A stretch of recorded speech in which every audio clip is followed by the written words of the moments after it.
Welcome back to Tipping Point. I'm your host, Kara McKinney. Do you ever find yourself feeling a little bit conspiratorial, or wanting to take down the CCP, or wanting to be crowned misinformation? Well, my friend Natalie Winters has just the clothing line for you. It's called She's So Right, because duh, we're always right.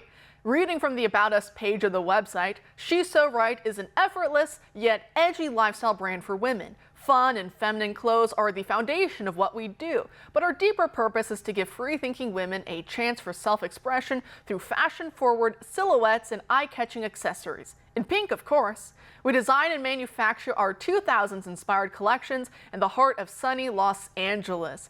Joining us now to discuss is the brains behind this operation, Natalie Winters, the co-host and executive editor of Bannon's War Room. Natalie, thanks for being here tonight.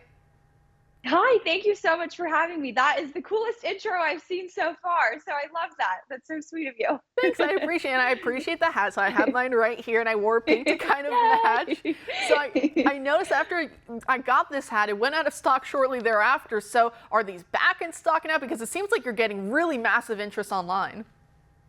We are, because American women want to be empowered consumers. They don't want to buy into the globalist economic model that is everything being made in China or any other random country along China's Belt and Road Initiative. And I think there's just been a long lost void in the market for women's political and free thinking apparel that's actually cute. I would say that very humbly, but that's made for women. We know there's a difference between men and women, so we shouldn't be putting women in men's bulky, boxy t-shirts, and that's what I set out to fill with this company. Those hats are sold out, but you can pre-order them now. I just placed the order to fulfill them. They should be here in like 2 weeks, so get in the queue while you can. Fun fact, our hat supplier is actually the same company that makes hats for the Trump campaign, so you know it's the best quality hat that you could possibly get.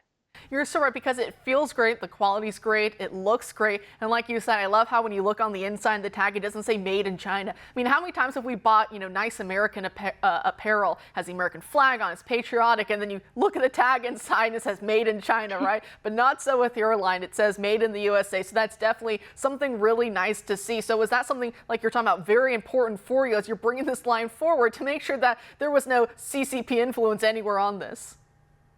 Oh, non-negotiable. I set out to do this business probably in a way that my dad said they wouldn't teach in a business school, because I said, I don't care about profits. I don't care about the margins. It has to be made in the United States. Otherwise, I wouldn't do it.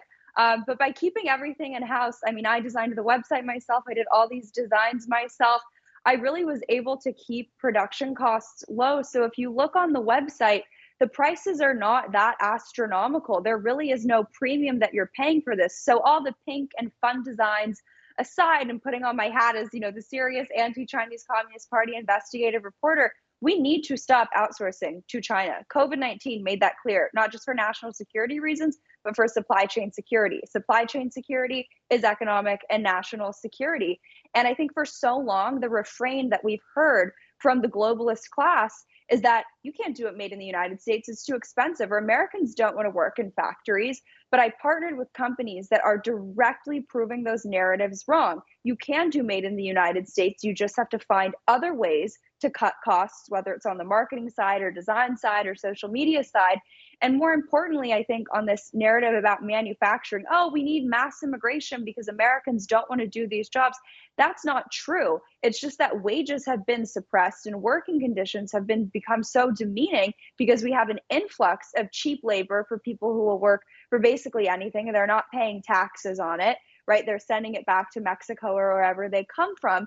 So if you reformulate the way that manufacturing is done here in the United States, and I'm not just talking E-Verified, but a wholesale, really revolution, you actually can bring these jobs back. You just have to make the manufacturing jobs actually sustainable, not in the way the left uses that word, but actual living wages and an ability to raise a family on meaningful salaries. And I'm so blessed, honored to partner with companies that are actually doing that and actually putting America first every day with every hat they're making.